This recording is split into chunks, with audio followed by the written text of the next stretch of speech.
الکلمة لفظ وضع لمعنى مفرد.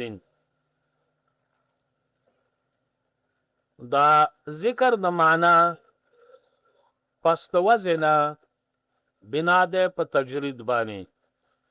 ذکر د معنا پس د وضع نه بنا ده په تجرید باندې. دا معنا په وضع کې پرته وه خو بیا هم ذکر کړله. ذکر الفاظ موضوعه دې ته وایي چې وضع د معنا دپاره شوي. نو چې الفاظ موضوعه دې ته وایي چې وضع د معنا دپاره شوي نو معنا خو په وضع کې پرته وه خو بیا یې ذکر کړه. دې ته تجرید وایي. تجرید دې ته وایي چې یو شی د چا په ګوګل کې پروتي او رادرې کې مخې ته ذکر کې دا تجرید دی. بیا د علم بدی په اصطلاح کې تجرید و قسمه ده هغه دلته نه بیانو. خو د تجرید تعریف ده انتزاع الشی من الشی. انتزاع الشی من الشی، یو شی د شي نه رایستل مخې ته ذکر کول دا تجرید دی.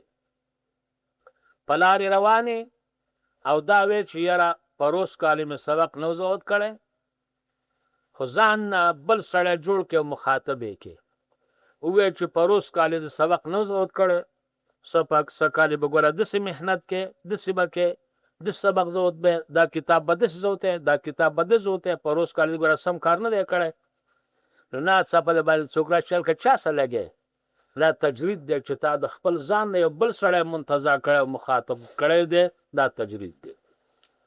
نو معنا په وضع کې پرته وه ذکر یې کړه وروستو دا تجرید دی. نو پیدا پکې څه دلته پیدا پکې وتل د حروف هجاو دي. حروف هجا ته وواته هغې ته کلمات نه ویلی کېږي. حروف په دوه قسمه دي. یو حروف معانی دي یو حروف مبانی دي. حروف معانی هغه حروف دي چې وضع د معنا دپاره شوي ایښودي شوي د معنا دپاره دي لکه من او عن او پی او اله. من د پاره د ابتدا دی عن د پاره د تجاوز دی اله د پاره د انتها دی نو دا پی د پاره د ظرفیت ته دا حروف معانی دي. یو دی حروف مبانی. حروف مبانی دې ته وایي چې وضع د جوړولو د کلمې دپاره شوې ده. وضع د جوړولو د کلمې دپاره شوې لکه د پټۍ حروف ا با تا سا جا دا زا دا یو کم دېرش حروف دا په کلام عربی کې د دې دپاره وضع شوي دي چې د دې نه به کلمه جوړی. د عربی کلمه چې ته جوړی نو د دقه حروفو نه جوړیږي. داسې یو حرف پکې نشته چې د دغه یو کم دېرش حروفو نه باري. نو د دغه حروفو وضع شته خو وضع د معنا دپاره نه ده وضع د جوړولو د کلمې دپاره ده.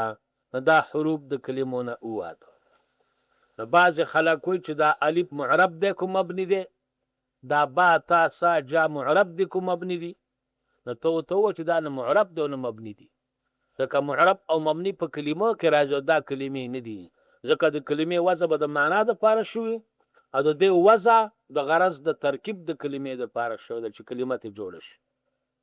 یعنې معنا سره ترې وواته هغه الفاظ موضوعه دي الفاظ دي د حروف د پټۍ خو د معنا دپاره نه دي وضع.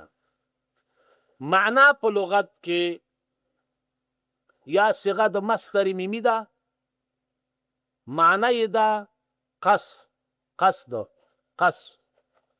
یا صيغه د اسم ظرف ده معنی ده زید قص یا صيغه د اسم مفعول ده په معنا د مقصود د متکلم. که صيغه د مصدر شي نو مصدر میمی ده نو داسې به شي کلمه یو لفظ دی چې ایښود شوې ده د پاره د قص او که صيغه د ظرف شي نو معنا به دا شي کلمه یو لفظ دی چې ایښود شوې ده د پاره د زید قص او که صيغه د اسم مفعول شي نو معنا به دا شي کلمه یو لفظ دی چې ایښود شوې د پاره د مقصود د متکلم. د مقصود د متکلم. دا معنن د لفظ په لحاظ یا صيغه د مصدر یا د ظرف ده. خو که صيغه د مصدر یا د ظرف شي نو معنی خطا ده، ځکه چې مراد د متکلم مقصود ده، نه قص او نه زید قصد، نه قصد او نه زید قصد. او که صيغه د اسم مفعول شي معنی صحیح ده چې مراد د متکلم مقصود دی او دلته معنی مقصود شو، خو لفظ ولا خطا ده. صيغه د اسم مفعول په دې وزن نه راغلی، نو که صيغه د مصدر یا د ظرف شنو لفظ صحیح ده.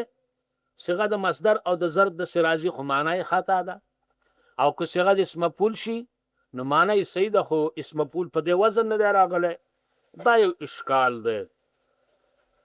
نو دا غي جواب دا ده چې لمعنن صيغه د اسم مفعول دا مجازن دا په اصل کې معنویون ده. معنویون وو یې په یو ځای کې جمع شو، وو بدل شو په یې په یې کې مدغم شو، نو معنویون شو. بیا زمه د میم بدل شولا په کسره او بیا پکې تخفیف په شو خلاف القياس، نو معنن ته نه جوړ شو. تخفیف پکې وشو خلاف القياس، نو معنن ته نه جوړ شو. په شو په نو دا صيغه د اسم مفعول ده، فصل کې معنویون ده، تخفیف پکې شو د خلاف القياس، نو معنن ته نه جوړ شوی. صيغه د مصدر ده، خدا مصدر په معنی د اسم مفعول ده، او د مصدر او د اسم مفعول مناسبت شته. دا د جمهور مذهب ده چې شبه فعل ان مشتقی مرکب ده د درې شیونو: حدث، نسبت، موصوف. حدث، نسبت، موصوف. د موصوف نه ذات مراد ده. مضروب جوړ ده د ضرب او دا غذات نه چې ضرب په واقع ده، او د ضرب او د دې ذات په منځ کې نسبت. ضاربون جوړ ده د ضرب او دا غذات نه چې دا ضرب یې کړی دی، او د ضرب او د دې ذات په منځ کې نسبت. نو مشتقی مرکب د درې شونه: حدث، نسبت، موصوف. حدث، نسبت، موصوف. موصوف هغه څوک دی چې دا صفت ولا ثابت دی.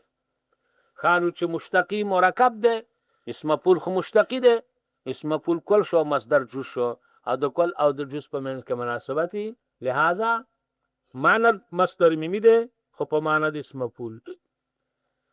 او دا د جمهور رای ده چې مشتقی مرکب ده د حدث او د نسبت او د موصوف نه. میری سے سند لیکي چې مشتقی مرکب ده صرف د حدث او د موصوف نه، او نسبت پکې نشته. او سید زاهد هروی لیکي مرزاهد والا چې مشتقی مرکب د حدث او د نسبت نه ده او ذات ته خارج ده. په دې باب کې د جمهور مشوره ده چې مشتقی مرکب د حدث او د نسبت او د موصوف نه ده. نو مشتقی کل ده او مصدر جز ده. نو معنی صيغه د مصدر میمی ده، دا مصدر په معنی د اسم مفعول ده، او د کل او د جز په منځ کې مناسبت. او یا صيغه د اسم ظرف ده، صيغه د اسم ظرف ده، او د اسم ظرف او خدا اسم ظرف په معنی د اسم مفعول ده. صيغه د اسم ظرف نه، خو اسم ظرف په معنی د اسم مفعول ده، او د اسم ظرف او د اسم مفعول مناسبت شته. دا دوانه جوړیږي د فعل نه. اسم ظرف او اسم مفعول دوانه جوړیږي د فعل نه. نو چې دوانه جوړیږي د فعل نه، نو دغه مناسبت شته. صيغه د اسم ظرف ته، اسم ظرف په معنی د اسم مفعول ده. دا یې لغوي تحقیق شو د معنا. معنا په اصطلاح کې ما يتعلق به القصد و ما يتعلق به القصد، چې قصد متکلم پسین خلی. یو معنی ده، یو مدلول ده، یو مفهوم ده. دا الفاظ مترادفه دي، معنی یو ده چې د لفظ نه قصد کیږي بیا ورته معنا وایي، چې دا لفظ په دال ده بیا ورته مدلول وایي، او چې د لفظ نه په ذهن کې فهم کیږي او معلومیږي نو بیا ورته مفهوم وایي. چې د لفظ نه په ذهن کې فهم کیږي او معلومیږي نو مفهوم ورته وایي. دا لفظ چې په دال ده نو مدلول ورته وایي. چې د لفظ نه متکلم قصد کوي نو معنا ورته وایي. نو په لغت کې یا مصدر میمی ده یا صيغه د اسم ظرف ده یا صيغه د اسم مفعول ده او په اصطلاح کې معنی څه وي ما يتعلق بالقصد چې قصد متکلم پسند خطه الکلمه الجنس کلمه لفظ ملفوظ د انسان ده وزعاج اخود شوی ده لمانن لپاره د مقصود د متکلم د سمانه مفردین چې مفرد ده دا لفظ د مفرد کې خبره کوم دا په لفظ د مفرد سره ته مرکب وسته مرکب هم لفظ ده هغه دلالت په معنی مفرد نه کوي هغه دلالت په معنی مرکب کوي نو په مفردین سره ته مرکب وسته زید القائم مرکب ده هغه ته اوته ځکه چې هغه دلالت په یو معنی نه کوي بلکې دلالت په دوو کوي زید په سړي دلالت کوي او قائمون په درېدلو دلالت کوي نو چې مفردی و نو مرکب ته نه ووت دې ځای کې په مفرد کې نور څه ګران نشته خو مفرد خو په معنا په لحاظ دی ته وایي چې جز د لفظ دلالت نه کوي په جز د معنا زید په لفظ کې درې اجزا دي زی دال د زید معنا څه ده دغه سړی دی حیوان ناطق هغه سړی خو زی دلالت په حیوان نه کوي او یې دلالت په ناطق نه کوي نو جز د لفظ دال په جز د معنا نه دی دې ته مفرد وایي خدا صرف نقش د مفرد یا با مجرور وي یا با مرفوع یا با منصوب دا صرف نقش د مفرد یا با مجرور وي یا با مرفوع یا با منصوب دا مفردین چې مجروري دا به صفت د معنی لام جاره په معنن داخل ده معنا مجرور ده په لام جاره خدا بیره ده چې د معنا په اخر کې الف ده او الف دانګه چې د کلمې په اخر کې نو اعراب به پکې تقديري رفع نصب جر به پکې تقديري دلته جر تقديري ده معنا موصوف ته مفردین صفت ته معنا مجرور ده په جر باندې نو مفردین مجرور ده او کوم مفردون مرفوع شي دا به صفت د لفظن شي الکلمه لفظن دا لفظن موصوف ده مفردون صفت شي او د موصوف صفت اعرابي وي او کوم مفرد منصوب شي دا بیا حال د ضمیر نشي او وضعه کې هو ضمیر ده د اقنه به حال شي او یا به حال شي دا لمعنن جاری مجرور دی جاری مجرور ته نحات مفعول به غیر صریح وي جاری مجرور ته نحات مفعول به غیر صریح وي نو کلام عربی کې د جاری مجرور نه حال واقع کیږي یا به مفردن منصوبی حال به د ضمیر نه په وضعه کې هو ضمیر دی راجع د لفظ ته عقب ذل حال شي مفردن بتن حال شي منصوب بشي یا به حال شي د لمعنن جاری مجرور دی جاری مجرور ته نحات مفعول به غیر صریح وي نو حال ته واقع کیږي نو کو مرفوع شي صفت د لفظ شو کو مجرور شي صفت د معنا شو کو منصوب شي حال د ضمیر نه ده یا د لمعنن نه ده سبب په دې مجرور مرفوع مخکې